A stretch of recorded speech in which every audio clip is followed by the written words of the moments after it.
The indictment includes 41 felony counts and is 97 pages long. Later. McAfee has dismissed 6 counts in the election interference case in Georgia, including 3 involving former U.S. President Trump.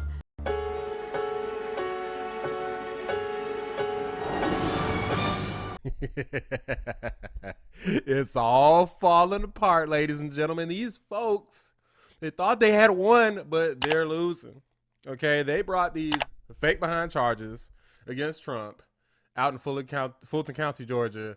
Fani Willis, the corrupt, cash handling, cash divvying, coochie distributor, Fani Willis herself, was out here trying to indict and humiliate and arrest and ruin the lives of Trump and 18 co-defendants. But she's failing miserably because today Judge McAfee still hasn't decided to remove her from the case yet. However, he did dismiss multiple charges. Okay, now this could be an indication that he maybe is not going to remove her from the case because he's still even concerned about some of these charges, but I don't really know. But in any case, what I do know is that he has dismissed 6 different charges. So without further ado, let's go ahead and react to a news clip where they discuss these charges that were dismissed. And we have breaking news. The judge has dismissed some of the charges against former President Trump in the Georgia election interference case. Let's bring in ABC News executive editorial producer John Santucci for more. John, what's the latest? So, Diane, this is a really interesting ruling from the judge. So, obviously, we are still waiting for his ruling about the efforts to disqualify Fulton County District Attorney Fani Willis. Now, that is not what this ruling's about. This is about some of the motions that Trump and some of the co-defendants made to remove some of the charges. So, in this ruling that our team is poring over right now, Diane, we've learned that Judge McAfee has dismissed 6 counts of this indictment, most of which has to do with efforts by Donald Trump, Rudy Giuliani, and a few of the other of the 19 defendants, not all, just some, to solicit executives of the Georgia government. So in one example here, count 5, which has been dismissed. Which is one of the main things they're trying to get him for, is soliciting, because the whole find me the votes, like people keep talking about this, but this case is closed and shut. The prosecution's going to say, well, find me the votes means find me fraudulent votes. Defense says that's not what it means because that's not what I said. Case closed. How can you prove what somebody meant if they didn't say what you're claiming they meant? The case is closed. From this indictment, our team writes that this was an effort for Donald Trump to solicit the Speaker of the House of Georgia to violate his oath of office, to declare a special session, and to appoint alternate electors. Remember, Diane, of course, as we were covering this story as it developed in real time right after the 2020 election, there were efforts by Donald Trump and Rudy Giuliani to present alternate slates of electors. Remember, these are the people that certify the votes for each state. Of course, in the state of Georgia, it was certified that Joe Biden won. But what what they were trying to do, I know he's explaining it, but I'm going to just talk about the news media real quick. They were trying to call them fake electors. These people love to make stuff up to push narratives, but they were saying fake electors. So first off, there's no such thing as a fake elector. Like, all electors are real. Secondly, Donald Trump did try to submit his own, but as you can see, he's going to get into greater detail with this. You submit them pending litigation. This is a legal process, okay? So Donald Trump had litigation. He submits his electors. If he wins, his electors go through. If he loses, they don't. It's a legal process. It's not illegal to do.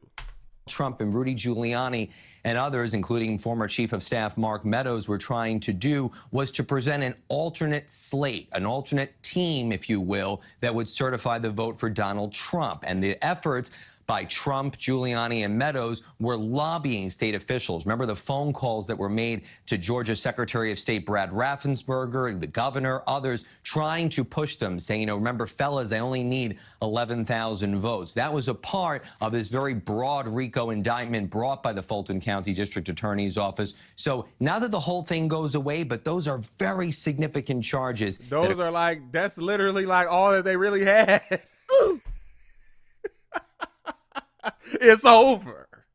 That's like if you can't get him on that phone call, which you can't, but if you can't even try because it's been dismissed, and you can't get him on the electors, what else do you got?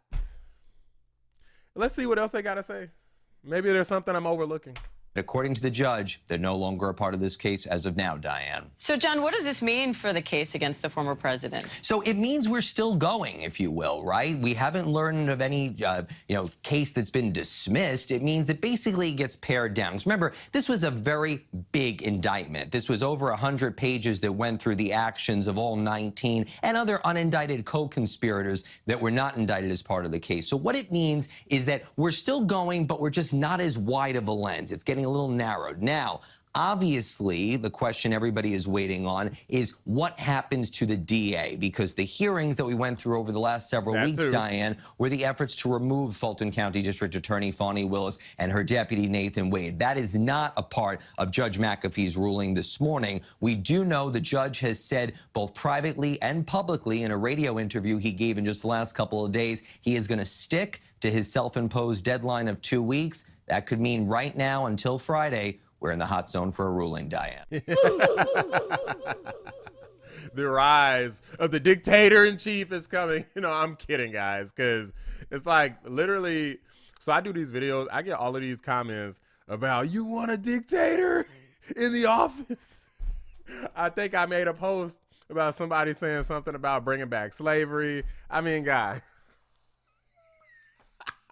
it's so freaking hilarious. It's like everybody just forgot that we had 4 years of Trump, 4 amazing years of prosperity, or at least 3 until the C virus hit. But that wasn't Trump's fault, right? So everything was going good, right? But these freaking woke leftists, it's like the derangement. There's no defeating their feelings.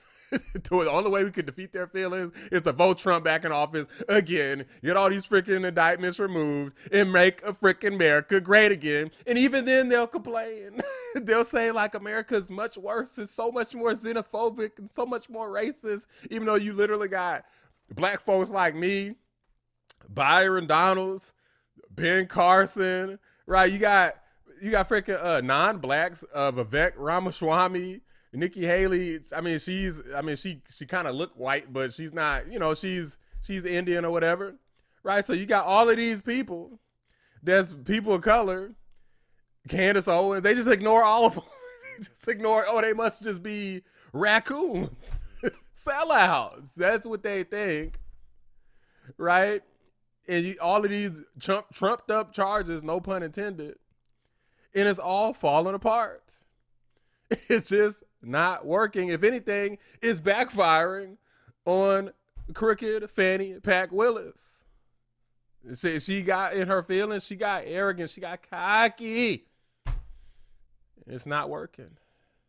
The only thing that'll make this week better is if Judge McAfee comes through and takes her raggedy ass up off of this case. That'll be so freaking glorious. Be on the lookout for that, because there's rumors that he's ready.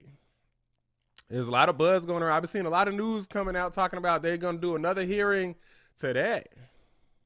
I don't know if that's true or not, but stay tuned, because if so, a video's dropping on that today if that's the case. As soon as that happens, trust me, I'm there. Stay tuned, ladies and gentlemen. Drop a like on the video. Subscribe to the channel if you're new. I appreciate y'all watching the Black Anomaly Rising channel. I'm out. Please remember that everyone charged in this bill of indictment is presumed innocent.